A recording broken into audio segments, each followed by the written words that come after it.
Hi everyone, this is Meir with Message of the Day.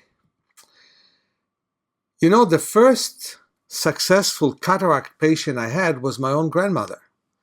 All of you who read my book, Self-Healing, My Life and Vision and Movement for Self-Healing, can see how connected I was to my wonderful grandmother. She was there in the hospitals for me when I had my 5 surgeries, massaged me, calmed me down. And the reason is that my parents were deaf, so I needed very much the help of my grandmother. But lo and behold, she needed my help. When she became 60 years of age, she started to have cataract. And the physicians wanted to remove the cataract immediately. So I showed her very few exercises, not as many as I'm showing these days, like palming and sunning. And her cataract surgery was postponed by 15 years. Instead of doing it at the age of 60 or 61, they did it at the age of 76. And she lived to the age of 89 with good vision. Then I remember working with a wonderful woman by the name of Carletta, who came to me with multiple sclerosis. And I've shown her eye exercises as a part of working on her body. Because quite often, when you have multiple sclerosis, you also have a problem with your optic nerve. It's a disease that affects your whole nervous system, central nervous system especially.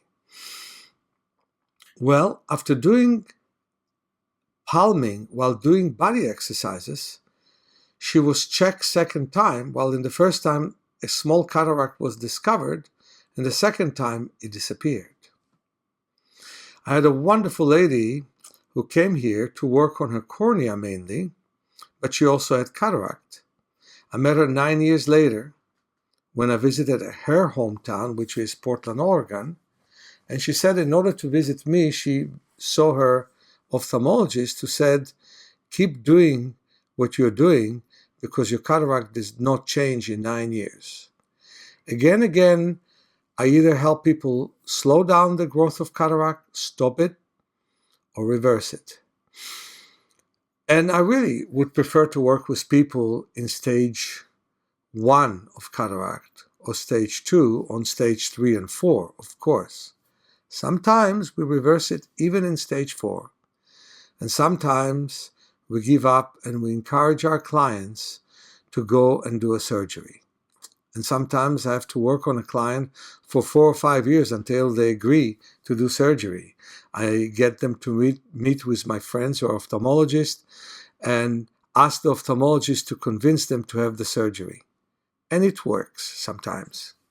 Sometimes they resent me for wanting to do it because they only want to resolve it holistically. But I prefer that people would have good vision on having poor vision or blindness when that can be undone with a good surgery. So at times I send people for surgery.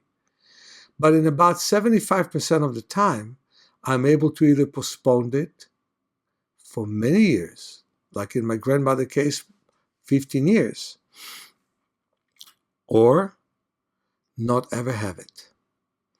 And so for that reason, we're going to meet. But one other thing I want to talk about is our neck. The tension of the neck prevents blood from coming to the eyes. And often, it leads to problems with the eyes, from nearsightedness to glaucoma to macular bleeding and also to cataracts. Believe me, the blood flow is silent. We don't know if we have good blood flow or not, unless somebody measures our pressure, and that doesn't say that much. But I can tell you that stiff neck is a beginning of tinnitus in the ears and problems in the eyes. And that we should really understand that often stiff neck has to do with how we sleep and how we sit. To begin with, you have no business sitting ever more than an hour. Stand and walk for a few minutes. And to continue with, pay attention to your periphery. Look from time to time at the distance when you watch your computer. and don't let your neck bend. It's one of the worst things that you can do for yourself. Also, right now, I want you all to massage your neck from the ears to the shoulders, like in a pinching and skin roll way. Just try to massage and loosen up your neck. I'm looking forward to see all of you on Wednesday. We already have a nice crowd. I like to enlarge it. We all deserve to have the information. And if you don't have cataract yourself, invite a friend that does. Invite everyone. The world needs to see it. Many blessings, Meir.